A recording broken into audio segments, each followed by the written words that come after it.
digamos, siempre están prestos a colaborarnos y que siempre están presentes, pues, digamos, en todas las cosas que requerimos, no solamente, digamos, en el momento de la venta, sino pues a través de todo el desarrollo como tal del manejo del producto, de lo que es ingeniería relacionado pues con el funcionamiento tanto de equipos y reactivos. Bueno, entonces, para contextualizarnos un poco, vamos a hablar de esos antecedentes que requiere, digamos, la atención y que hacen que todavía el cáncer de cuello uterino sea un problema de salud pública. Eh, Desafortunadamente, pues el cáncer de cuello uterino a nivel mundial todavía se sigue ubicando como el cuarto tipo de cáncer más frecuente en las mujeres del mundo. Tiene una incidencia aproximadamente de 604 nuevos casos al año. Estas estadísticas son sacadas de Globocan para el 2020 y de 342.000 muertes al año.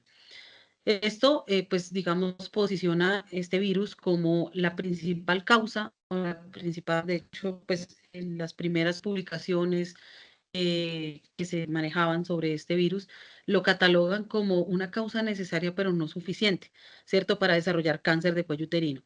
¿Por qué? Porque él está presente en un 99% de las lesiones encontradas, ¿cierto?, asociadas a este cáncer, pero, digamos que ellos no,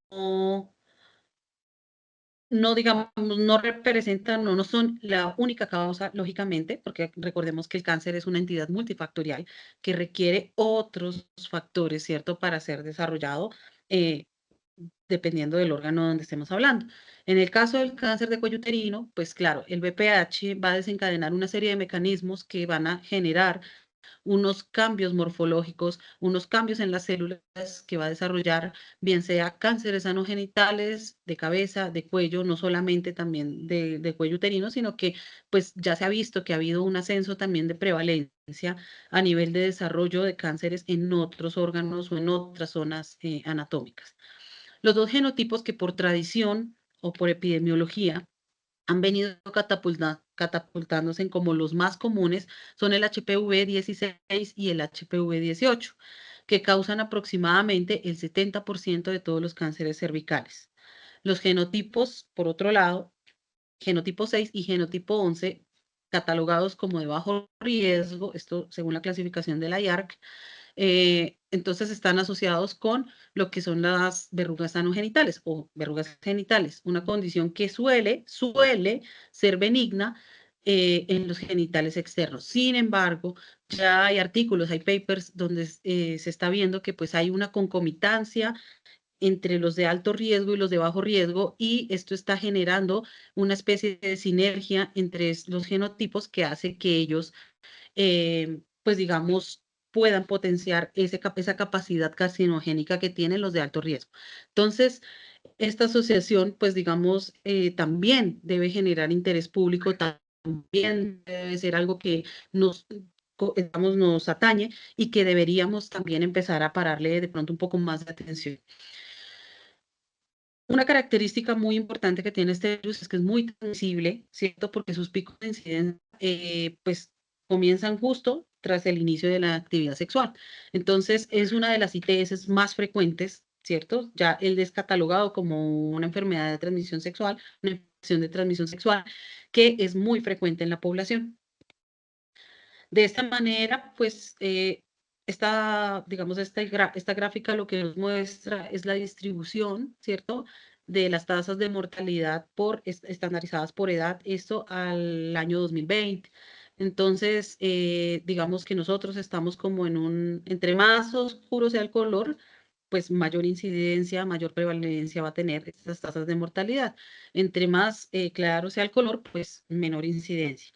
Como se pueden dar cuenta, pues nosotros estamos como en un término medio, ¿cierto? Todavía con mucho trabajo por hacer, muchas cosas por, digamos, promover en cuanto a esa detección y a esa prevención. Entonces, Colombia, pues aquí está más o menos en un rango de 5.7 a 9, ¿cierto? Donde todavía esta prevalencia, pues es importante. A nivel de Colombia, la epidemiología entonces se comporta, digamos, haciéndolo o ubicándolo en el tercer tipo de cáncer con mayor incidencia. por detrás del de mama y el colorectal. En el 2020 se registraron aproximadamente unos 4.742 nuevos casos de cáncer cervical y para el 2022, según las cifras de Globocan, esta incidencia o esta prevalencia pues seguían sobre los 4.670 casos.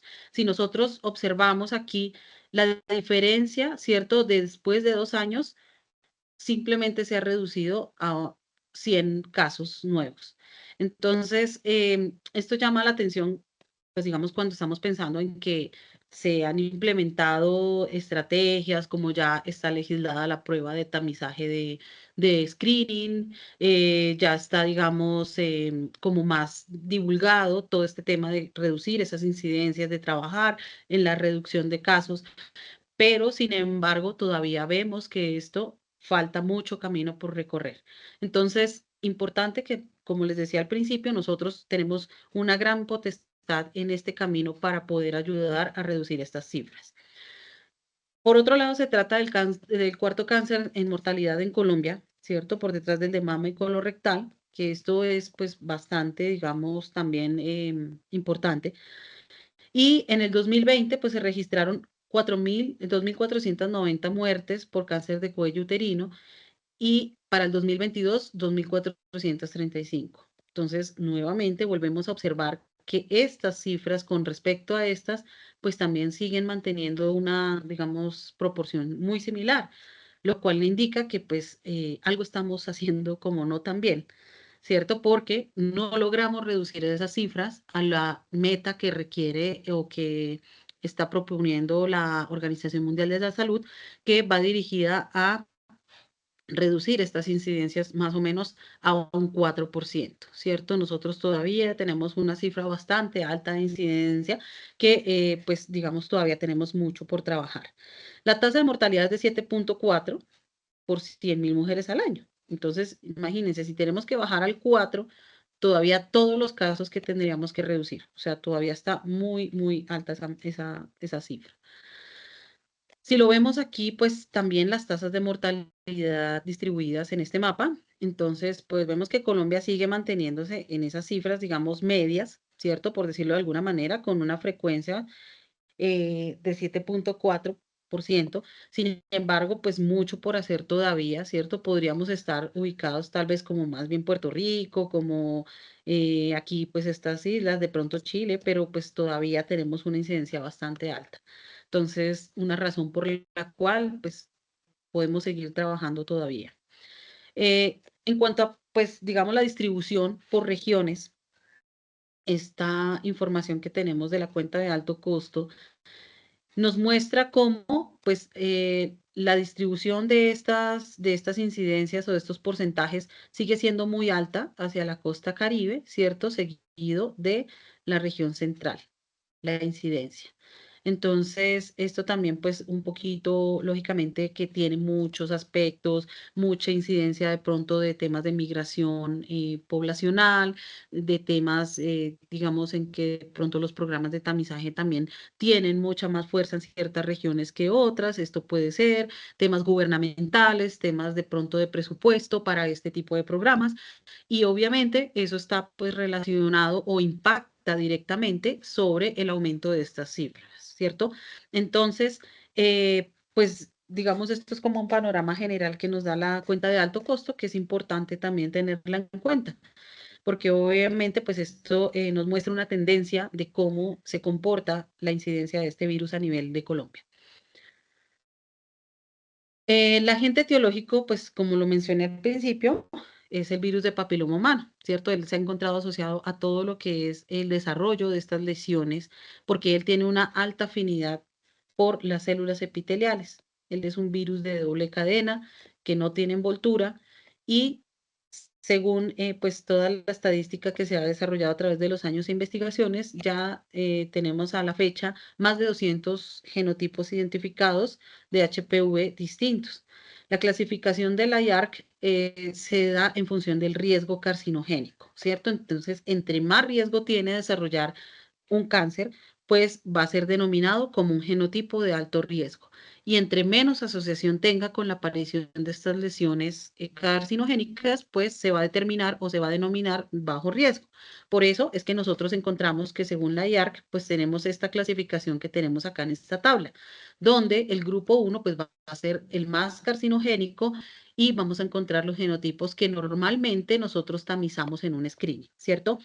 Por otro lado, pues hay otros de riesgo intermedio, como los que estamos viendo aquí, grupo 2A, 2B y en los de bajo riesgo en el grupo 3, donde ya están clasificados, pues los que están asociados a la aparición de las verrugas anogenitales o lesiones benignas. Dentro de sus mecanismos, tantos que tiene para poder proliferar, para poder sobrevivir y para persistir en el tejido. Entonces, tiene un genoma que está compuesto por proteínas de expresión temprana, proteínas de expresión tardía, que cada una va a tener una función muy, muy importante o muy, digamos, específica a la hora de infectar. Entonces, dentro de estas proteínas, de pronto para algunos que ya lo conocen, que ya lo han estudiado, vamos a recordar que la E5, E6, E7 son unas de las oncoproteínas denominadas así por esa alta asociación, digamos, a lo que es modular como tal el ciclo celular, el control del ciclo celular, ¿cierto? Y no permitir que la célula pueda tener esos puntos de chequeo. ¿Por qué? Porque él se va a asociar a nuestros guardianes celulares, que son P53, que es un supresor tumoral, y proteína de retinoblastoma, que va a inducir o va a estar asociado a lo que es el aumento de la proliferación celular. Entonces, ellas muy bien se van a ubicar o van a ir hacia allá, ¿cierto? Ellas van teledirigidas hacia estas proteínas, para obviamente burlar ese control celular y permitir que el virus persista en, digamos, las células y cause una inmortalización si esta infección persiste. Entonces, esto, pues, lógicamente, al prevalecer tantas alteraciones cromosómicas, tantos errores en el ADN, pues inevitablemente nos va a desembocar o nos va a desencadenar lo que conocemos como las neoplasias, ¿cierto? Y aquí ya estamos hablando que histológicamente, ya lo vamos a ver más adelante, pues vamos a estar desarrollando unas lesiones intraepiteliales que pues van a ser de importancia o van a ya a atrofiar el epitelio tanto que van a desarrollar o se van a convertir en un cáncer. Entonces, la mayoría de kits que hay disponibles en el mercado van a dirigir esta proteína L1, LATE1, LATE2, son las proteínas de cápside. Ellas están relacionadas con eh, todo lo que es, digamos, la cápside del virus, ¿cierto? A formar esa cápside y ellas son las que hacia la L1 es donde se dirigen generalmente los primers de los kits disponibles en el mercado. Ya las proteínas de expresión temprana, que son E de early, son las que están relacionadas con todo lo que es su regulación, como tal su replicación y su persistencia, digamos, en esa oncogénesis o en esos mecanismos oncogénicos. Eh, E2 y E1 también, digamos, cobran mucha importancia cuando estamos hablando de que si la infección persiste, pues sencillamente E2, ¿cierto? Se pierde y hace que se potencie la función de E6 y E7. Esto cuando ya estamos hablando, por ejemplo, de entidades más agresivas o ya se integra como tal el virus a la célula y adicionalmente estamos generando una inmortalización de esa célula. Entonces, pues aquí nuevamente volver a destacarles que el alto riesgo siempre va a estar asociado a cáncer, que el bajo riesgo va a estar asociado a lo que son las verrugas anogenitales, ¿cierto? Lesiones benignas, y que cuando él se integra, pues vamos a tener unos cambios morfológicos que van a ser inminentes, ¿cierto? Cuando él logra integrarse al ADN celular o cuando logra invadir, digamos, alguna de las capas, porque lógicamente el epitelio del cuello uterino es un epitelio estratificado, no queratinizado, que pues como su nombre lo dice, al tener estratos tiene diferentes capas, ¿cierto? Entonces ahí es por eso que, digamos, se ha trabajado en todo este tema de hacer un tamizaje, porque tú gradualmente o las pacientes gradualmente van a generar unas lesiones que son como unas pequeñas alertas, son unos pequeños avisos que podrían estar diciendo, hey, ponme cuidado que podrías desarrollar una neoplasia. Pero, ¿qué pasa? Que si este virus persiste, si esta lesión se deja avanzar, pues lógicamente ya vamos a llegar a una atrofia totalmente de toda la capa y generar un cáncer de cuello uterino. Recordarles que aquí, pues nosotros cuando estamos hablando de citología, lesiones en citología, entonces nos referimos a las famosas L-SIL o H-SIL. Esto a las lesiones de bajo grado, low, o a las lesiones de alto grado, high, lesiones intraepiteliales escamosas, ¿sí? Entonces, esto cuando estamos analizando o viendo una citología. Entonces, vamos a ver que esas lesiones de bajo grado, pues los cambios morfológicos no son tan agresivos, pero que al progresar a una lesión de alto grado, pues la penetrancia del virus ya es mayor hacia las capas internas y ya cuando finalmente desemboca en el cáncer, pues es absolutamente clara esta atrofia morfológica. Aquí, por otro lado, si a esta paciente ya se le realizó una colposcopia, se le tomó una biopsia, pues vamos a estar hablando ya no de las lesiones intraepiteliales escamosas, sino de las lesiones, perdón, de las neoplasias intraepiteliales cervicales, que ya se van a clasificar en grado 1, 2 o 3. Y eso es lo que nosotros normalmente vemos cuando nos llegan las órdenes, ¿cierto? Con las pacientes que tienen antecedentes por virus del papiloma humano o de pronto que ya tienen su resultado de citología y tienen de pronto NIC 1, NIC 2, NIC 3, porque trajeron el resultado de la biopsia y lo pudimos ver, o bien sea los resultados de la citología, donde estamos viendo unas lesiones de alto y de bajo grado. Entonces, nuevamente, aquí recordarles que cuando la infección no es invasiva todavía, ¿cierto? No ha realizado una integración al ADN, pues ellos se encuentran en forma de episomas, ¿cierto? Ellos están en una replicación activa, están generando muchos viriones y la idea es que ellos puedan llegar, digamos, a causar una atrofia, una inmortalización tan alta que finalmente se integran y ahí sí pues que se salve quien pueda, no mentiras, es bastante agresiva ya la lesión. ¿Qué es importante acá? Porque, digamos, generalmente, cuando las pacientes llegan, digamos, a la toma de muestra, siempre genera algo de pánico el hecho de que te digan, no te voy a mirar BPH a ver si es que está asociado al cáncer de cuello uterino. Entonces ya la palabra cáncer generalmente nos genera un poquito de pánico.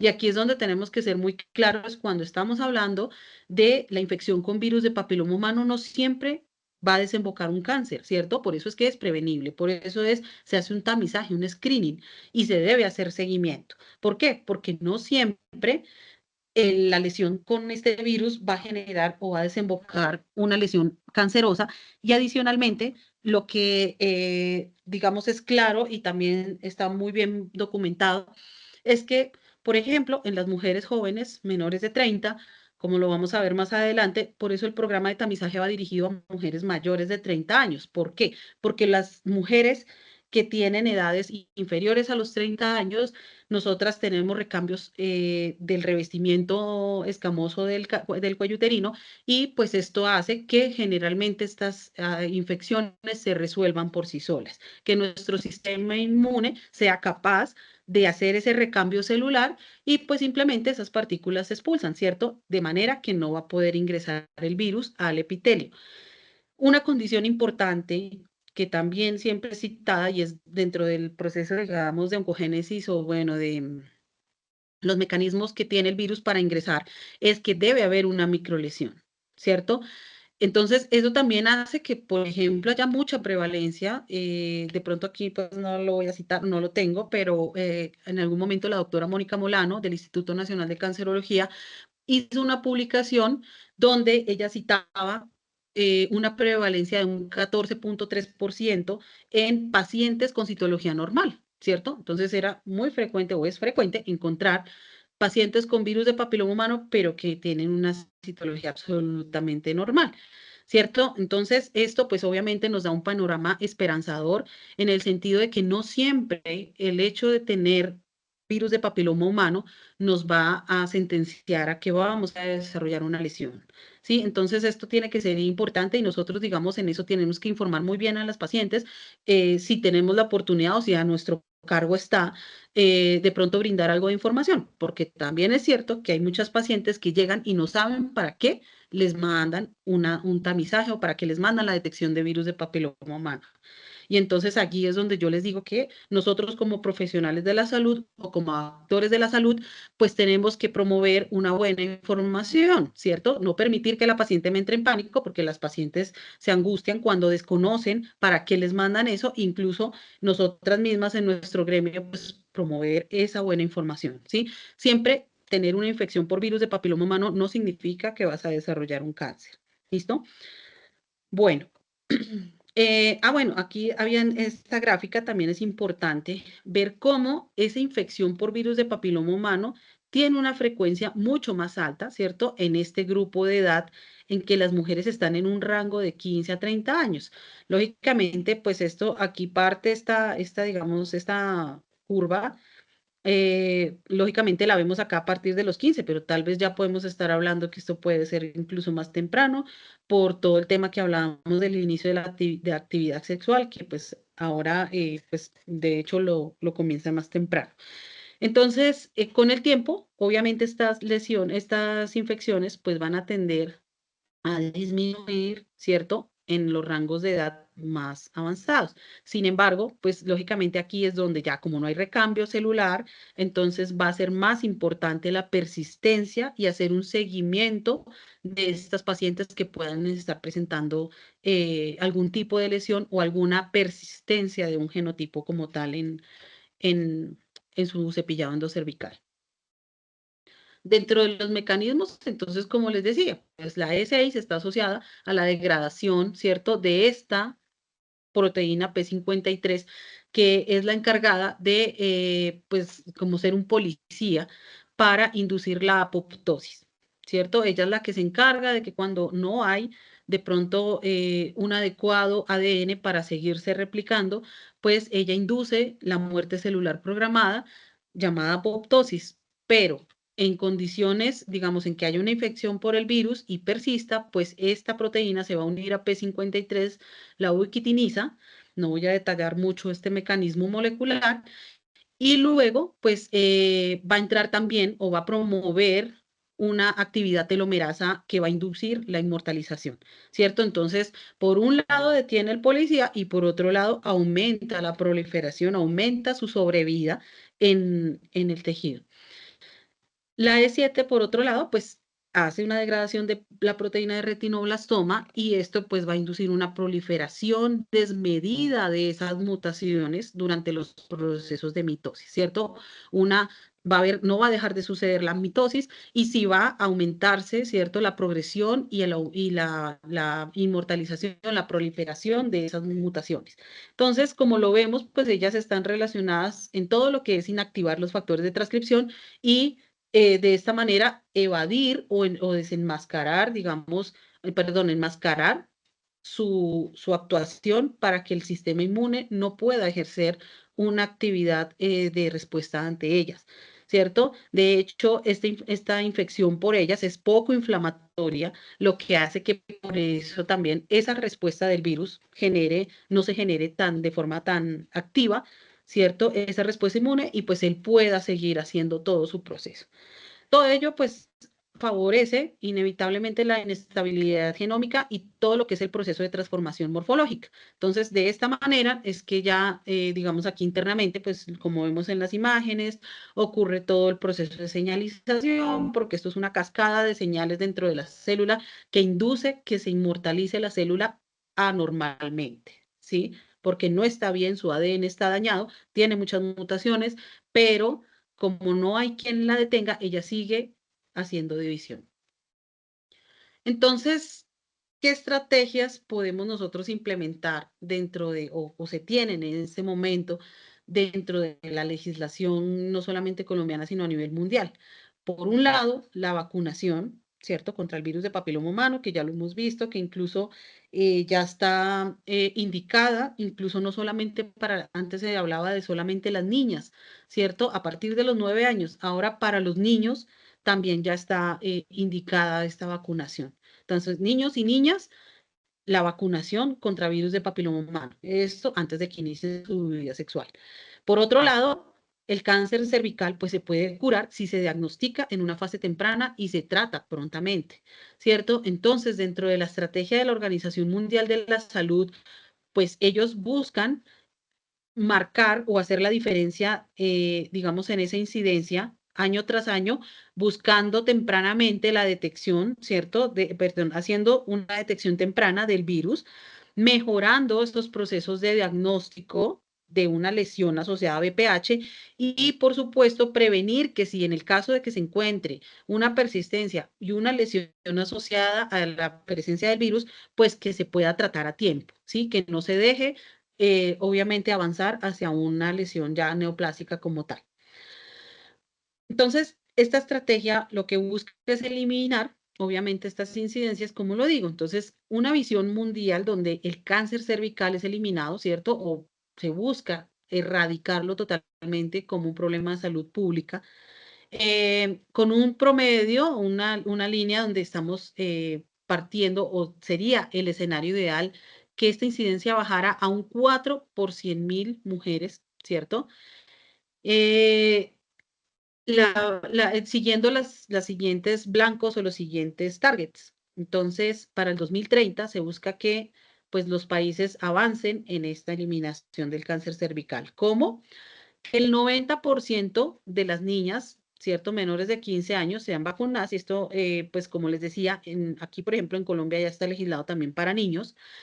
El 70% de las mujeres que son tamizadas o que se les realiza el screening, pues lo hagan con una técnica con alta sensibilidad, de alta performance y pues que el rango de edad, digamos, que establece la Organización Mundial de la Salud es de 35 a 45 años. Sin embargo, nuestra legislación, ya lo vamos a ver, tiene sus propios rangos de edad y que un 90% de las mujeres a las que se les ha identificado esta enfermedad, ¿cierto? O alguna asociación, digamos, del virus a una lesión, pues que puedan ser tratadas a tiempo, ¿cierto? Que nunca se nos vaya a ir a un cáncer invasivo.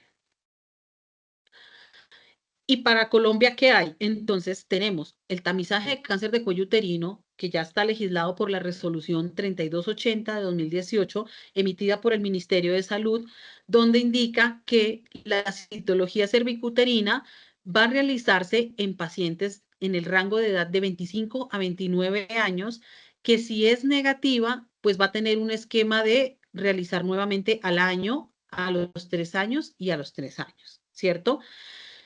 Esto es importante porque, digamos, incluso, pues a mí me pasa, digamos, en el medio uno escucha, pues con frecuencia eso. Entonces la gente dice, ay, me fui a tomar la citología y resulta que ya no me toman la citología, ahora me toman es que la prueba del BPH, que eso es lo mismo. Entonces ahí es donde uno también tiene que informar a la gente y decirle, no, no es lo mismo, ¿cierto? Porque de hecho, en algún momento que yo duré tomando pruebas de citología y de detección de virus, yo les decía, después de haberles indagado, obviamente, por seguir manteniendo todos los requisitos que se requieren para tomar una citología, que vienen a ser las mismas para la prueba molecular, pues que, digamos, se interesaran por entender que la prueba, digamos, molecular de BPH no es como tal igual a la citología, porque aquí yo voy a buscar la alteración en las células y aquí lo que voy a buscar es la presencia del virus, ¿cierto? Entonces, por eso la prueba molecular se la vamos o la van a indicar para las mujeres en el rango de los 30 a los 65 años, ¿cierto? Ya no, ya digamos, las mujeres en este rango de edad si van a asistir a un servicio de salud, pues puede ser que de pronto la entidad, la IPS o la EPS, tenga como tal en su programa incluso el COTEST, porque esto también existe. Entonces hay entidades que dicen, no, es que yo tengo, a mí me mandaron me hicieron la citología en base líquida y me hicieron la prueba de BPH, ¿cierto? ¿Por qué? Porque en una misma toma de muestra te van a hacer las dos pruebas.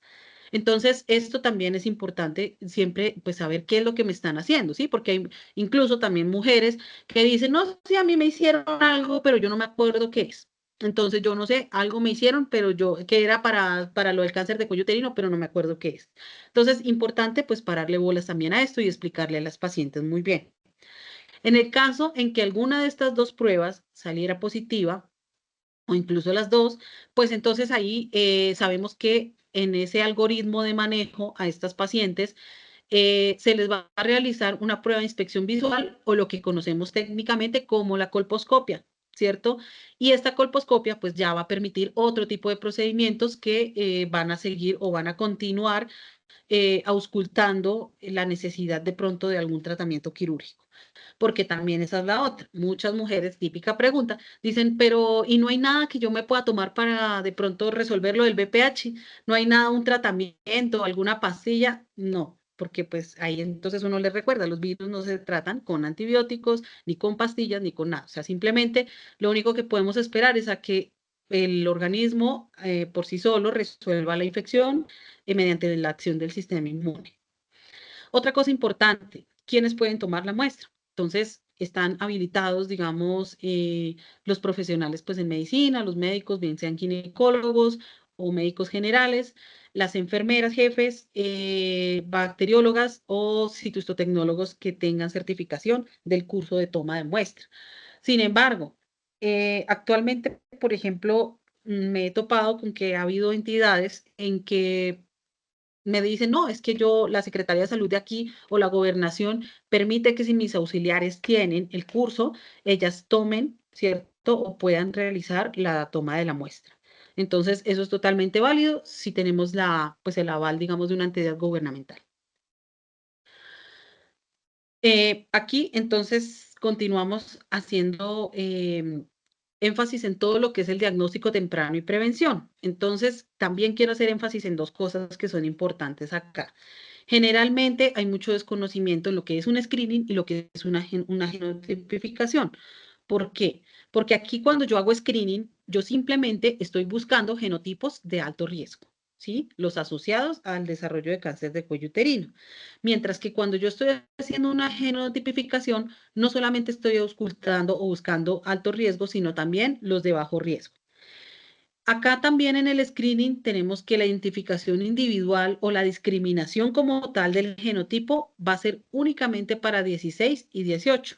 Sé que hay unas técnicas que los agrupan, que dicen es que el grupo 1 tiene el 16, 18 y 45, el grupo 2 tiene el 52, 58, pero igual no te lo va a discriminar, ¿cierto? Entonces, lógicamente, por ejemplo, nuestra técnica entonces te discrimina 16, 18 y en un paquete de 12 de otros alto riesgo, ¿sí? Es compatible con la autotoma, que ya vamos a hablar más adelante. Aquí, en el caso de la genotipificación, ¿qué ventajas voy a tener? Que adicionalmente, no solamente estoy buscando alto riesgo y bajo riesgo, sino que voy a detectar coinfecciones. Estas coinfecciones, estoy refiriéndome a que, por ejemplo, yo tengo 2, 3, 4, o sea, hay mujeres que pueden tener hasta 8 genotipos en la muestra, ¿sí? Entonces, esto es importante también que lo tengamos en cuenta. ¿Por qué? Porque lógicamente, a mayor cantidad de genotipos, pues yo, por lógica, voy a pensar que mi incidencia, perdón, mi riesgo va a estar aumentado. ¿Listo? El monitoreo de la persistencia de un mismo genotipo. Si yo me hago un screening acá, ¿cierto? Pero resulta que yo tengo un 52, yo no voy a saber si en 6 meses que yo me vuelva a tomar la prueba y me sale otra vez positivo para alto riesgo, es el mismo 52, o ya tengo el 52 y un 31, o ya de pronto tengo otros dos genotipos más, ¿cierto? Y si yo no soy muy juiciosa con mi vida sexual, pues lógicamente voy a estar expuesta mayor a esa infección. Entonces, es importante que lógicamente, en el caso de que, digamos, si a mí me saliera una persistencia de otros de alto riesgo, yo inmediatamente me haría una genotipificación, ¿cierto? Para saber cuáles son los genotipos que están haciendo esa resistencia en mi sistema. La estratificación precisa desarrollar el riesgo de un NIC. Esto está asociado por esa misma persistencia, ¿cierto? Al conocer la persistencia de esos genotipos, pues lógicamente voy a poder decir, bueno, de pronto ya no es el mismo genotipo que tenía hace 2 meses, hace 6 meses, perdón, o hace un año. Entonces, estoy teniendo variabilidad.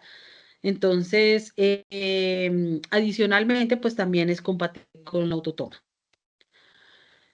Bueno, para hacer, digamos, desde nosotros como casa comercial, la detección de estos genotipos, nosotros manejamos actualmente unos kits que son fabricados por la casa comercial Vitromaster Diagnóstica. Esta es una compañía multinacional que, pues como lo podemos ver acá, fabrica todos sus kits pues la norma ISO 13485, su sistema de gestión de calidad, que pues tiene representación en todo lo que vemos sombreado en la parte azul, ¿cierto? Y sus sedes principales, donde tenemos conformados como tal departamento de sales, exportaciones, fábrica de instrumentos, fábrica de kits, control de calidad, como tal un departamento regulatorio, todo lo que son oficinas administrativas, van a estar en Granada, Sevilla, Madrid, Lisboa y Estambul. Esta es la página, digamos, si ustedes desean consultar pues todo el portafolio, todo, digamos, como tal la empresa, pueden consultarla en este link. Y pues es una empresa que tiene una trayectoria también bastante amplia en la fabricación de reactivos para diagnóstico in vitro. Esto es importante tenerlo en cuenta, pues porque de pronto también ustedes saben que a partir de COVID nosotros, pues hubo muchas empresas que de pronto incursionaron o salieron a la luz, ¿cierto?, en la fabricación de kits de diagnóstico. Pero esta empresa pues lleva más de 25 años en el mercado y eso pues nos debe dar un respaldo en términos de calidad y trayectoria. Ellos son desarrolladores de una de las estrategias que también implementa o nos recomienda como tal la Organización Mundial de la Salud, que es todo lo que es los dispositivos de autotoma, ¿cierto? Esto buscando ¿qué? El aumento de la cobertura en los programas de cribado. ¿Por qué? Porque a veces esas barreras, digamos, para lograr reducir esas cifras que mencionábamos al principio, pues se ven lógicamente afectadas por la falta de acceso a los programas de cribado de las mujeres, por ejemplo, que están en poblaciones rurales, de aquellas mujeres que de pronto tienen temas de sensibilidades culturales, de etnia, de religión, ¿cierto? Que pues no, por ejemplo, los cabildos indígenas no se puede acceder si la persona encargada, el líder, no da el aval, ¿cierto? Entonces, digamos que por temas de diferente índole, a veces son unas barreras para lograr llegar a esas poblaciones. Y resulta que esas poblaciones son las que inflan nuestras cifras de incidencia y de prevalencia, ¿sí? Esto pues también, por ejemplo, no vayamos tan lejos, ¿cierto? Para las mujeres que, por ejemplo, trabajamos en horarios largos, ¿sí? Entonces resulta que tenemos la excusa porque nunca tenemos tiempo, porque nosotras entrábamos muy temprano, porque salimos muy tarde, porque el sábado es el día de hacer el mercado, porque el domingo no puedo tampoco, porque ya no abrieron la EPS, porque, en fin, ¿cierto? Entonces a veces los limitantes pues hacen que también cuando una mujer acude ya a todo lo que es su programa, digamos, de tamizaje o de promoción y prevención, pues ya es a tarde porque ha avanzado, ¿sí? Entonces, este dispositivo, pues la idea es remediar un poco esto, ¿sí? Que no se elimine esa barrera. ¿Por qué? Porque este dispositivo, pues precisamente lo que va a permitir es que se realice una toma no invasiva, ¿cierto? De una toma endocervical que básicamente consta de un velo que va a recubrir un dispositivo en plástico. Está, digamos, eh, estructuralmente diseñado para alcanzar la longitud que tiene más o menos la cavidad vaginal y de esta manera, pues realizar una toma que va a ser muy similar a la que podemos tomarnos en un consultorio. ¿Sí? Es fácil de usar, no genera dolor, no les va a generar ninguna molestia, solamente vamos a requerir más o menos unos 3 a 5 minutos para realizar la automa. La idea es que el velo es bastante eficiente para liberar, para recoger todo este paquete celular que requerimos y pues digamos que va a ser estable de ahí a que se recoja la muestra y se lleve al consultorio o bueno, al laboratorio que, digamos, se destine. Entonces, es importante, digamos, siempre contemplar esto. Muchos también, esa era otra barrera. Entonces, tenemos el instrumento, pero muchos pacientes, perdón, muchas entidades, cuando uno va a ofrecer este tipo de dispositivos, solo se hablan, entonces dicen, no, pero es que la legislación no dice, porque nosotros siempre en Colombia somos expertos en ser más papistas que el Papa. Entonces decidimos, no, es que resulta que no hay legislación para esa autotoma. Entonces a mí el Ministerio de Salud me puede cerrar si me encuentra utilizando autotoma. Pues la noticia es que ya en el Congreso, en el último Congreso que hizo el Instituto Nacional de Cancerología, una de las ginecólogas que hace parte del panel de allá, ella ya, digamos, dicen que dentro de las guías del Instituto Nacional de Cancerología se va a incluir la indicación para el uso del autotoma. ¿sí? Porque lógicamente de aquí a que nosotros hagamos un proceso, digamos, legal para poder establecer esto como una norma, pues van a transcurrir mucho tiempo y vamos a seguir sin esa cobertura. Entonces, la idea es que pues se pueda hacer uso de este tipo de instrumentos, de este tipo de herramientas para lograr también trabajar en la disminución de las cifras de incidencia.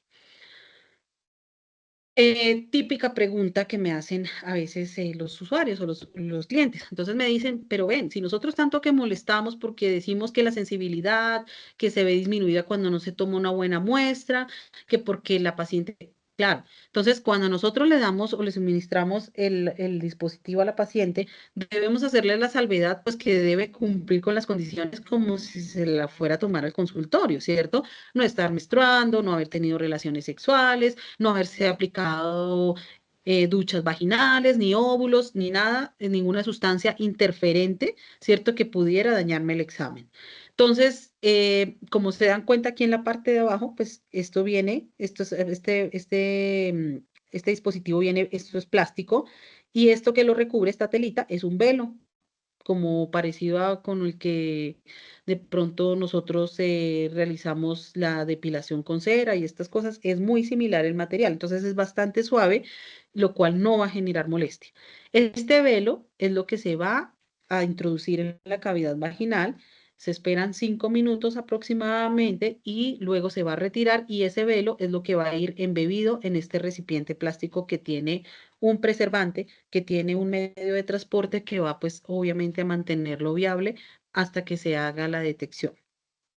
Existen estudios donde se ha hecho comparación de los resultados obtenidos con una muestra que se toma en el consultorio y con la muestra realizada por autotoma, lo cual, pues obviamente al realizar todo lo que es digamos, el cotejo, la comparación, nos arroja un índice capa muy bueno que nos da la confiabilidad de que es muy comparable, ¿cierto? La utilización de este dispositivo con la asistencia al consultorio.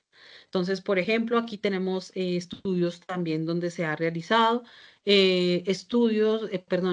análisis, metaanálisis, comparando pues la precisión diagnóstica del automuestreo versus la muestra clínica que se obtiene en el consultorio, ¿cierto? Donde pues se ha tenido incluso mujeres pues en diferentes rangos de lesiones y pues incluso muestras que han sido pues ya diagnosticadas o que han sido evaluadas, ¿cierto? Donde estamos viendo pues que también hay un buen porcentaje de concordancia. Entonces, esto para mostrarles que hay artículos ya actualmente disponibles para consultar, ¿cierto? Donde podemos ver comparaciones que se han hecho incluso con otros dispositivos de autotoma disponibles en el mercado.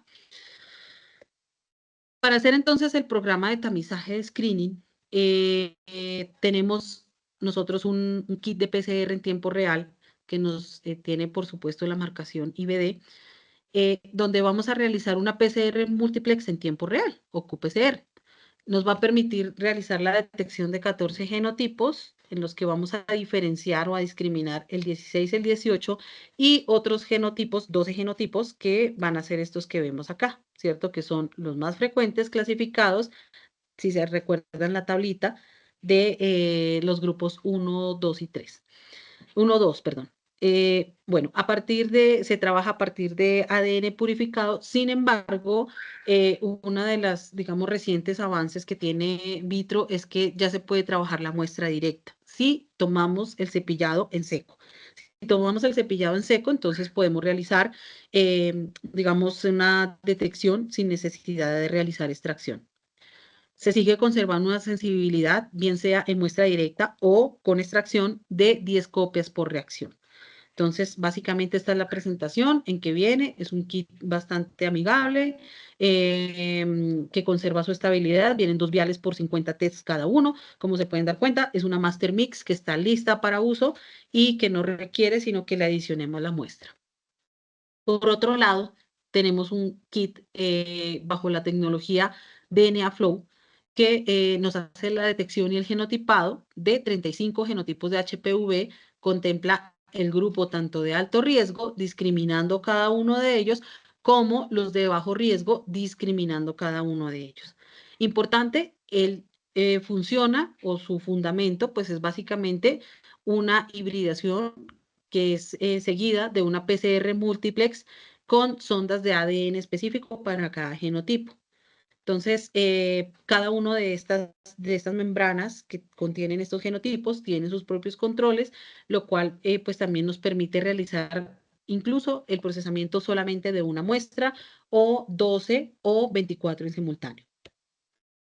Entonces, simplemente para mostrarles esta tecnología que pues es patentada por Vitro, donde tenemos la hibridación activa, es una reacción inmunoenzimática, donde tenemos que esta hibridación activa es como una especie de dot blot reverso, ¿cierto? ¿Por qué reverso? Porque los dot blot, si nosotros recordamos, en la membrana tenemos lo que son como tal las muestras y adicionamos por fuera las sondas. Aquí vamos a tener las sondas adheridas a la membrana y lo que vamos a agregar es las muestras. Por eso es reverso, porque es al revés. Eh, la idea es que, pues, lógicamente, esta reacción colorimétrica, pues, es de tipo inmunoenzimático, en el cual vamos a utilizar un cromógeno. Los primers no van a estar marcados con fluoróforos como en el caso de una qPCR, sino que van a estar marcados con biotina y posteriormente, mediante la acción del cromógeno, pues se va a revelar la unión. Esta unión pues va a ser analizada mediante un software que se llama el software Hybrisop, que ya de pronto los clientes, si hay algún cliente que ya maneje la tecnología, lo conoce. Importante que tenemos un amplio rango de muestras validadas, entonces como les indicaba, hisopos secos, ¿cierto? Bien sea de cepillados endocervicales o de hisopados rectales, que eso es importante también. Dentro de nuestras muestras validadas están los hisopados anales. Tenemos validadas estas técnicas bajo parasitologías líquidas con varias marcas comerciales que conocemos, pues son aptas también para la recolección de citologías líquidas y por supuesto el velo o autotoma que ya lo vimos anteriormente.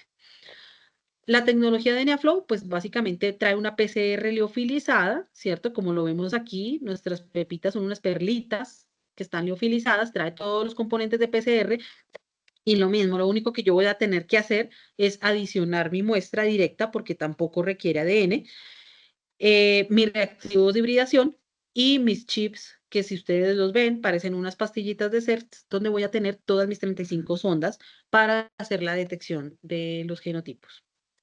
Las plataformas que se encuentran disponibles, entonces están un formato semiautomatizado, que pronto alguno de nuestros clientes también que está presente ya lo conoce, donde vamos a realizar la hibridación, ¿cierto? En estos de pronto círculos que vemos acá, es donde se van a ubicar los chips y vamos a realizar el proceso de hibridación.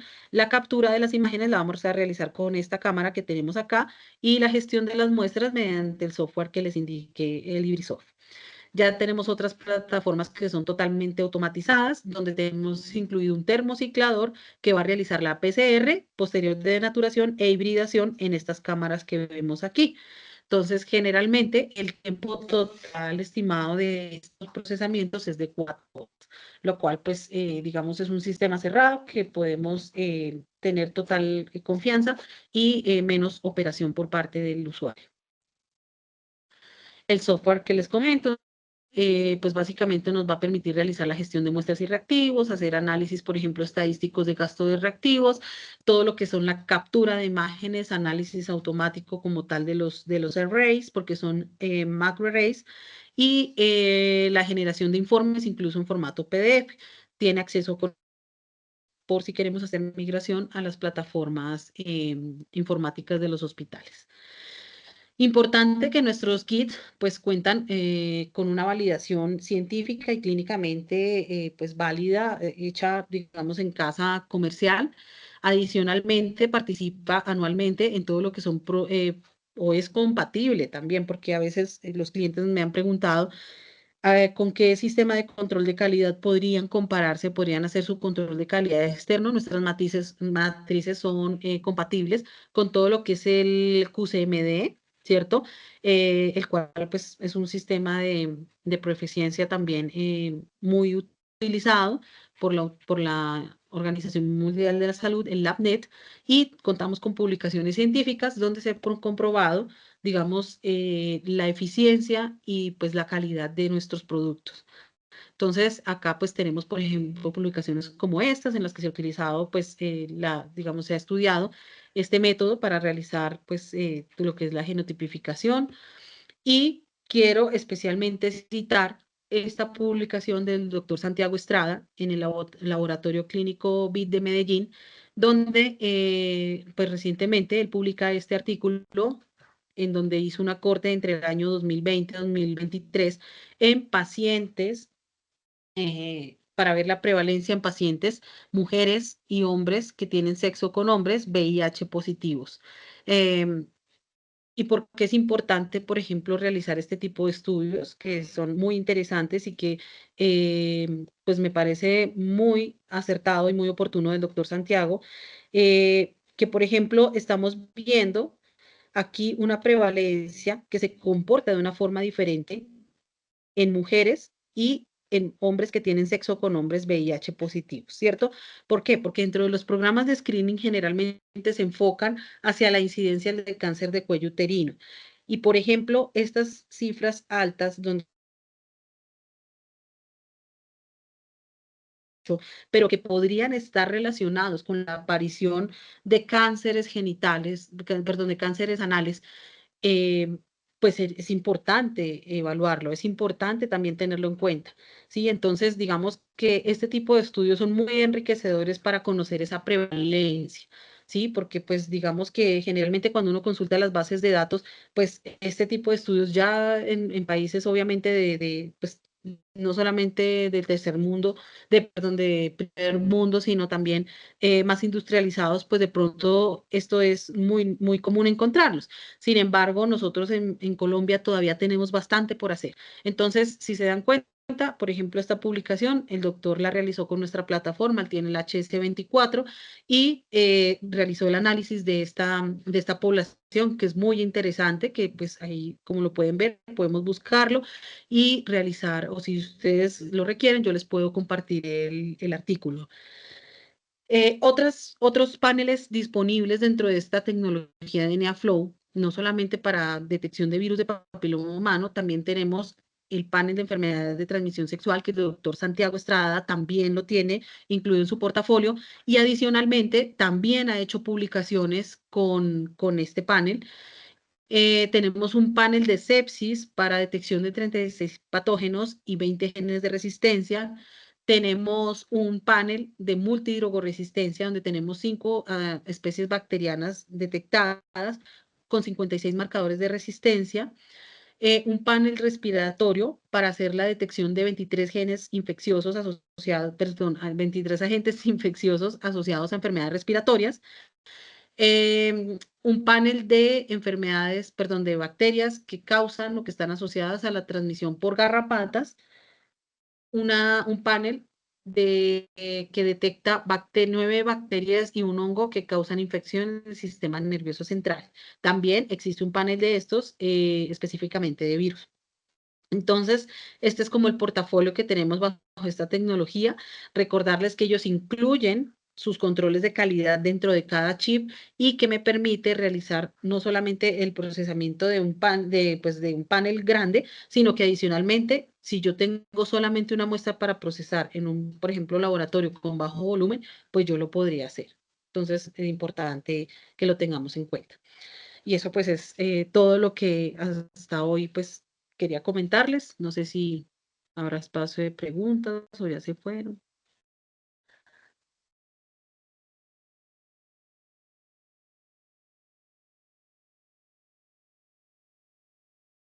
Sí, listo, doctora Jenny, muchísimas gracias. Yo creo que podemos dar un espacio para los asistentes que quieran realizar preguntas vía chat y podamos responder a sus inquietudes. O si hay algún comentario respecto a la presentación planteada.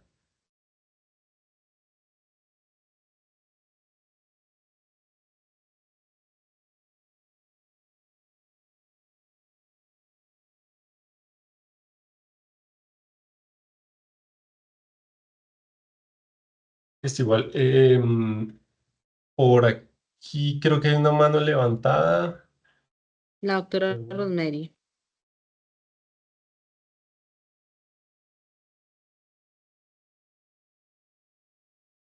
Ah, no, bajo la mano. La doctora Rosemary. Ya. Listo, doctora, tiene el micrófono habilitado. Si desea hacer la pregunta.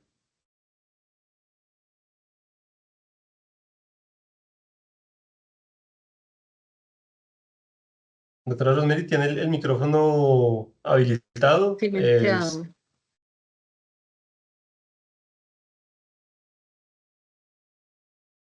O si prefiere dejarla vía chat para responderle.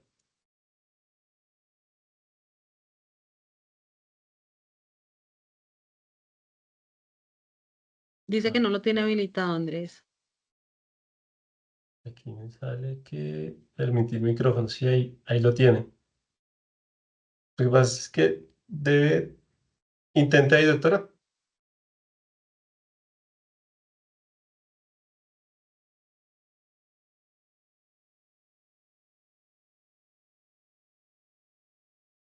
Bueno, doctora Margarita, muchas gracias.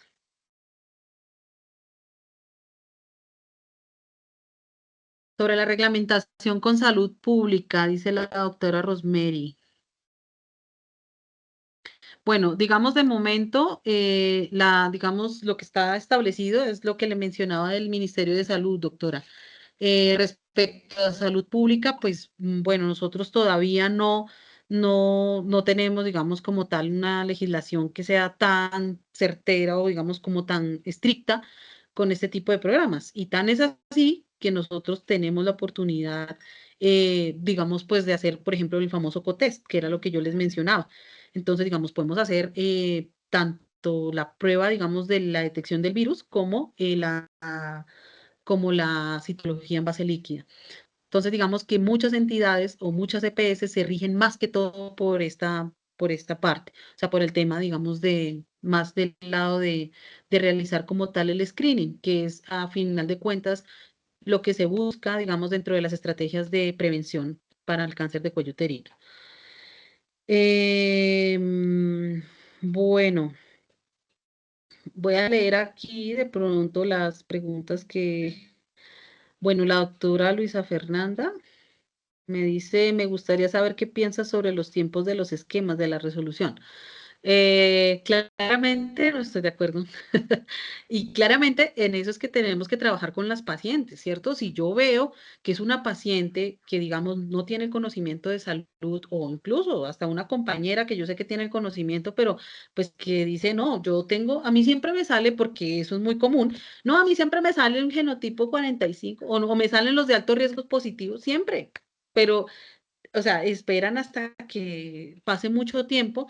No, pues yo pienso que así como nosotros, y me disculpan si va a sonar atrevido, no quiero herir sus susceptibilidades, pero si nosotros tenemos 100.000, 200.000 pesos para una rumba un viernes, ¿cierto? Pues también deberíamos tener dinerito para invertir de pronto en esos programas, bueno, o en una prueba que pues digamos va a oscilar más o menos en ese rango de precio, ¿cierto? ¿Por qué? Porque de mí depende, pues obviamente hacerme un autocuidado y de mí depende estar pendiente de ese tipo de cosas que puedan estar, digamos, generándome un problema de salud más adelante.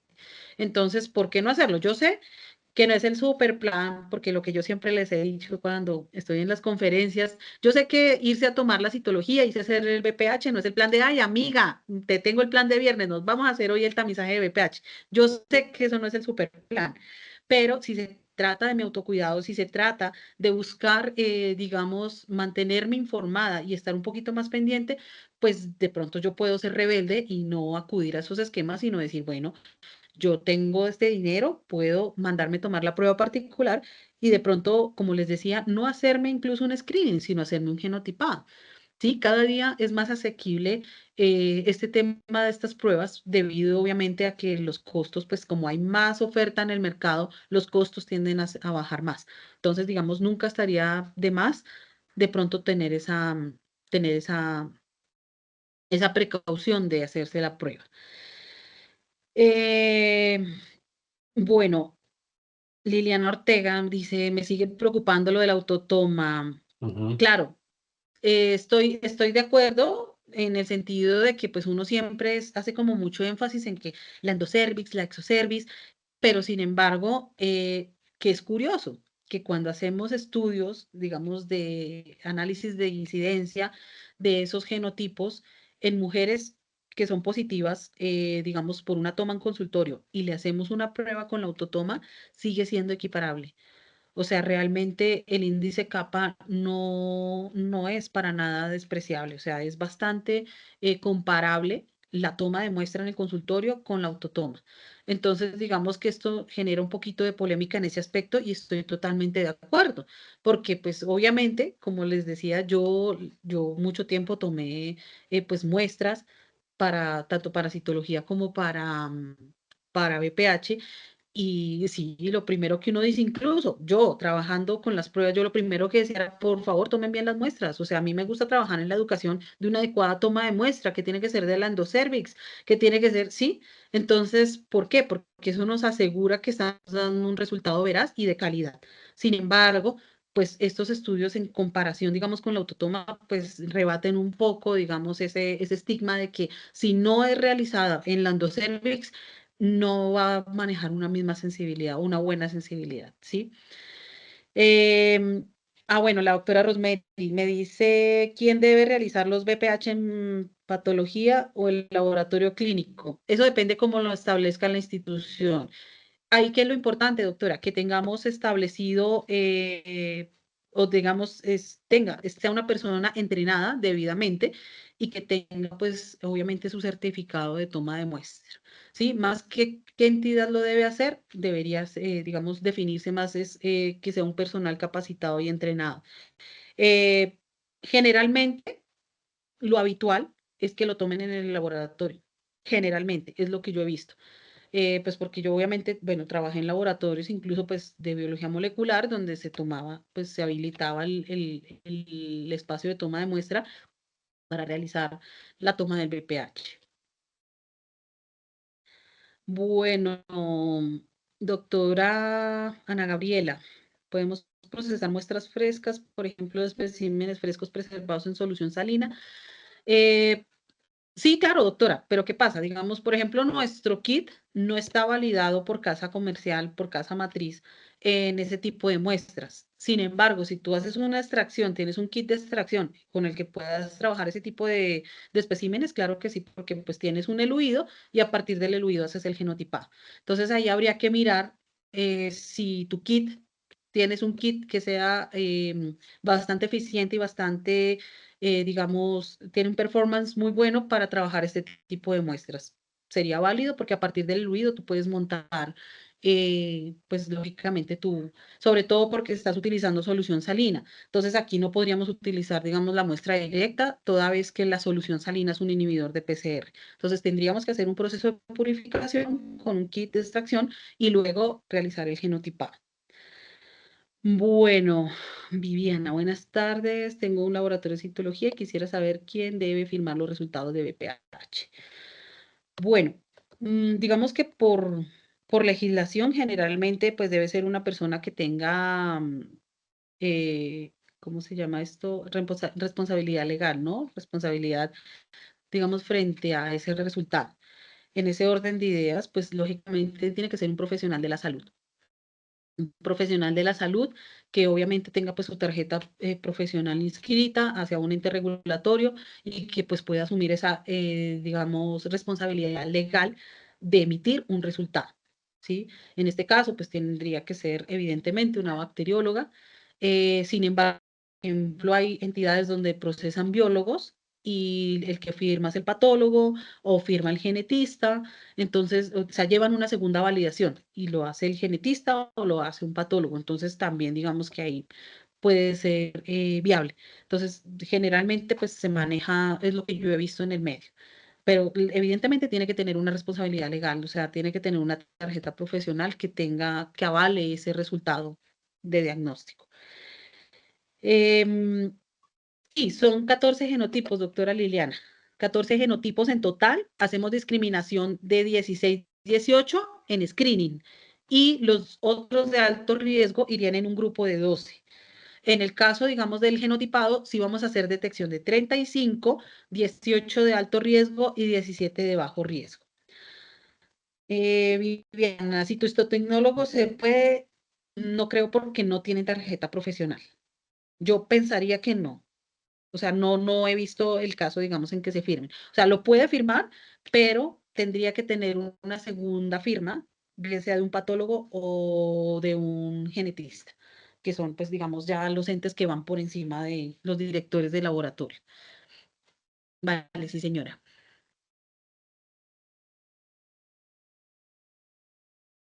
No sé si tienen alguna otra pregunta. Bueno, creo que por el momento no hay otras preguntas adicionales en el chat, Jenny. Igual vale la pena si puedes dejar tus datos nuevamente en el chat para que todos lo tengamos. Igual los datos van a ser compartidos la próxima semana junto con la transcripción y grabación de este webinar al correo que dejaron todos en el formato de asistencia. Desde Laptronics esperamos que esta charla haya sido del agrado de todos ustedes. Agradecemos muchísimo por su tiempo, por su atención, por su activa participación con estas preguntas al final de la conferencia.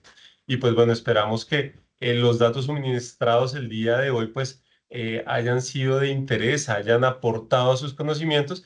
Y a la doctora Jenny, pues muchísimas gracias por darnos estos datos tan interesantes el día de hoy. Estamos a la orden para cualquier duda o comentario que vayan a tener y de parte de todo el equipo comercial de Laptronics y de asesoría científica les damos el agradecimiento nuevamente por su tiempo y por su conexión al webinar del día de hoy. Quedamos muy atentos y bueno, muchísimas gracias a todos ustedes.